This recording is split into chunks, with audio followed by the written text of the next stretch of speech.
আসসালামু আলাইকুম। আমরা ডাল রান্না কেন শিখব? কারণ ডালে আছে প্রচুর পরিমাণে প্রোটিন। এছাড়াও ডালে ভিটামিন, খনিজ ও অ্যান্টিঅক্সিডেন্টে ভরপুর থাকে, যা স্বাস্থ্যের জন্য খুবই উপকারী। তাছাড়াও নিয়মিত ডাল খেলে হৃদরোগের ঝুঁকি কমায়। সে কারণে আমরা নিয়মিত ডাল খাওয়ার চেষ্টা করব।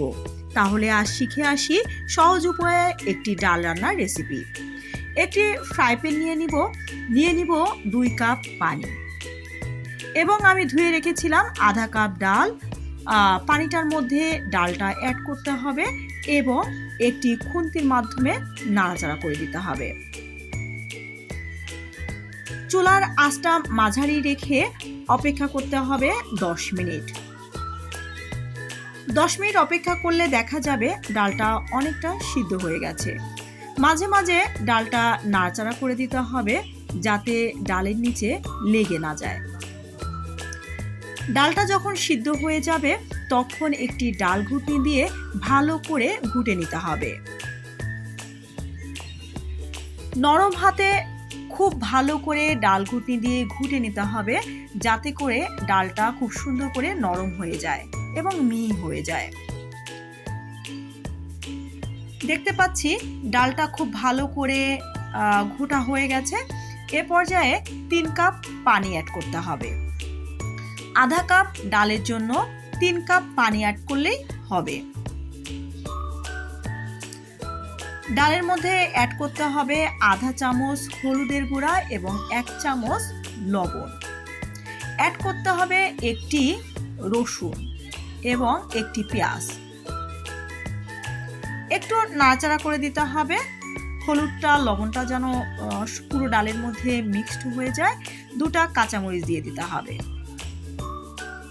কাঁচামরিচটা স্বাদ মতো, আপনি ঝাল বেশি খেলে মরিচটা বেশি দিতে হবে, ঝাল কম খেলে মরিচটা কম দিলে চলবে। দেখতে পাচ্ছেন খুব সুন্দর একটা কালার এসেছে। একটি কাঁচা আম কেটে ধুয়ে রেখেছিলাম, ডালের মধ্যে কাঁচা আমটা অ্যাড করতে হবে।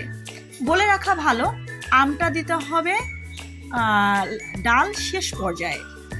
ডালটা তুলে রেখে একটি কড়াইতে অল্প সামান্য পরিমাণের তেল দিয়ে দিতে হবে এবং আধা চামচ জিরা দিয়ে দিতে হবে। জিরাটা ভালো করে ভেজে নিতে হবে। জিরাটা যখন ভাজা হয়ে যাবে সে পর্যায়ে দিয়ে দিতে হবে একটি রসুন কুচি। ছোট্ট একটা রসুন কুচি করে রেখেছিলাম, একটি রসুন কুচি এবং একটি পেঁয়াজ, 2টি কাঁচামরিচ ভালো করে ভেজে নিতে হবে।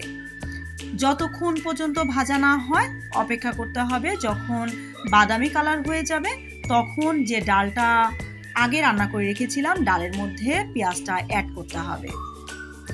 ভালো করে নাড়াচাড়া করে দিতে হবে। খেয়াল রাখতে হবে ডালটা বেশিক্ষণ চুলার আঁচে রাখা যাবে না, তাহলে আম দেওয়ার পরে বেশিক্ষণ রাখলে আমগুলো নরম হয়ে গলে যাবে। খুব অল্প সময়ের মধ্যে ডালটা তুলে ফেলতে হবে। পুরোপুরি ডালটাই রান্না কমপ্লিট হয়ে গেছে। খুবই টেস্টি, খুবই সুস্বাদু। এটি দিয়ে আপনি 1 প্লেট ভাত হামুর গামুর করে খেয়ে ফেলতে পারবেন। একবার চেষ্টা করে দেখবেন, খুবই মজাদার। ধন্যবাদ।